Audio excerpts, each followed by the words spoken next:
কখনো না কখনো গেমের ভিতরে এই ডায়লগটা শুনে থাকবেন যে এখন আর আগের মতো খেলতে পারতেছি না।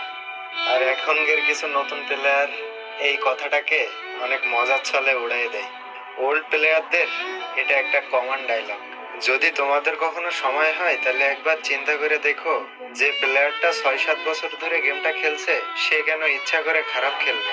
যে প্লেয়ারটা এক সময় বলতো যে তোমরা রাশ মারো, আমি একাই গেমটা দেখে নেব, আর আজকে সেই প্লেয়ারটাই বলে যে আগের মতন আর গেম খেলতে পারি না। ভাই, খারাপ তো তখনই লাগে যখন কেউ তার নিজের গেম প্লে স্কিলটা হারাই ফেলে, আগের মতন আর খেলতে পারে না। আর আজকালকের কিছু প্লেয়ার এখন গেমে গেলেই 1 vs 1 চ্যালেঞ্জ করে বসে, আই কাস্টমে আই দেখে নেব।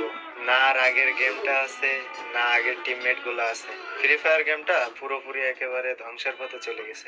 হ্যাঁ, গ্যারেনার প্রত্যেকটা আপডেট ফ্রি ফায়ারের ওল্ড প্লেয়ারদের বুকে লাথি মারছে। এটার কষ্ট তোমরা কখনোই বুঝবা না, শুধুমাত্র ওল্ড প্লেয়াররাই বুঝবে যে আসলে গেমটার অবস্থান এখন কোথায়।